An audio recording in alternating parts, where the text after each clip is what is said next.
Did you know the Silk Road wasn't just about silk? Sure, the name conjures images of flowing fabrics and bustling caravans. But what if I told you it was also the stage for espionage, betrayal, and a race for secrets that could shift the balance of power across empires? Hold tight, because by the end of this story, you'll see the Silk Road in a way you've never imagined before. Picture this.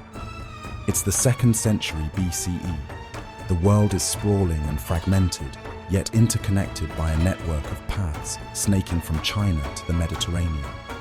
At the heart of this network lies silk, not just a luxury, but a currency, a symbol of prestige, and a closely guarded secret.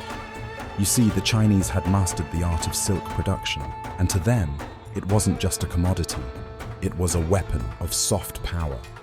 No one outside their empire knew how it was made, and they intended to keep it that way. But secrets, especially valuable ones, are hard to keep. Enter the Romans, whose empire's insatiable appetite for silk created a trade imbalance so severe it threatened their economy. Roman senators lamented that their gold was vanishing into the east, fueling an empire they barely understood. The Silk Road's goods flowed westward, but its secrets, they stayed firmly in the east, for now. Let's zoom in on one of the first players in this high-stakes drama, Zhang Qian, a Chinese diplomat sent west by Emperor Wu of Han. His mission? To forge alliances and open new trade routes, but his journey was far from smooth. Captured by the Xiongnu nomads and held for over a decade, Zhang Qian's story could have ended in obscurity. Yet he escaped, pressed on, and returned with invaluable intelligence.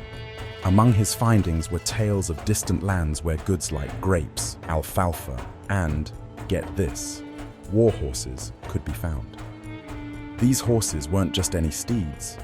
They were the heavenly horses from Fergana, essential for bolstering China's cavalry against the Xiongnu. Zhang's journey wasn't just a success. It was a spark that ignited the Han dynasty's expansion into Central Asia and the formal establishment of the Silk Road. But here's where things get really interesting.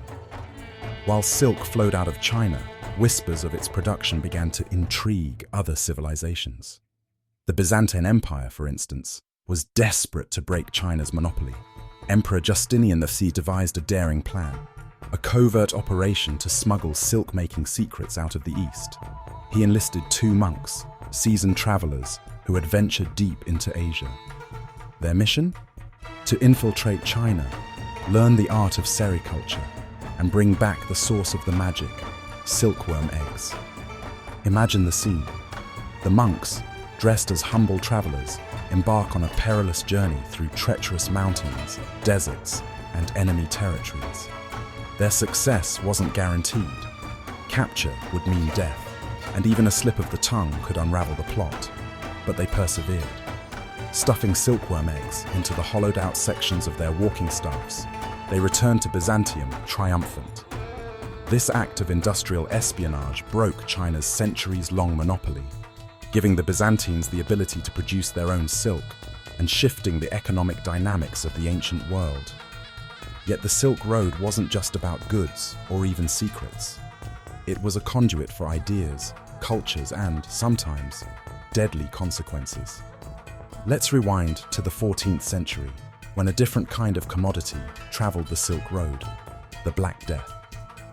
Carried by fleas on the backs of rats, the plague hitched a ride with merchants and caravans.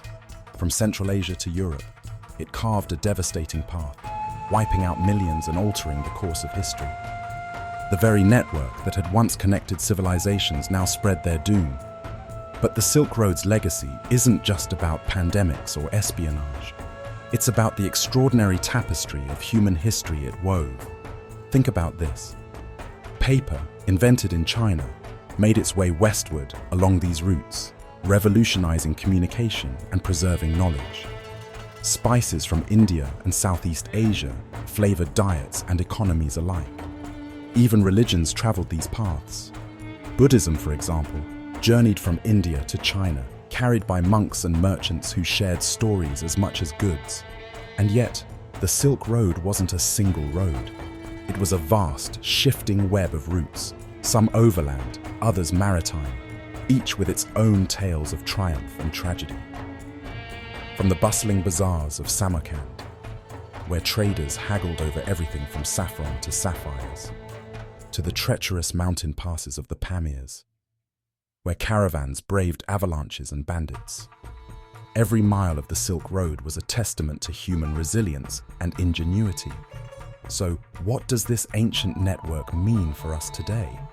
In a way, the Silk Road was the world's first global supply chain, a precursor to the interconnected economies we navigate now. And just like then, today's trade routes carry not only goods, but also challenges, from geopolitical tensions to environmental impacts. The story of the Silk Road reminds us that trade is never just about transactions. It's about connections, competition, and the delicate balance of power. As we wrap up, here's a thought. What if the Silk Road's greatest legacy isn't its goods or its secrets, but its spirit? The spirit of curiosity, exchange, and the relentless drive to bridge worlds. Whether through silk, stories, or silkworm eggs hidden in a staff, the Silk Road Saga is a reminder that our desire to connect has always been stronger than the barriers that divide us. If you've been as captivated by this tale as I have, why not keep the journey going? Hit subscribe for more stories that uncover the hidden threads of history. And tell us in the comments, what do you think was the most surprising part of the Silk Road story? Let's keep the conversation alive.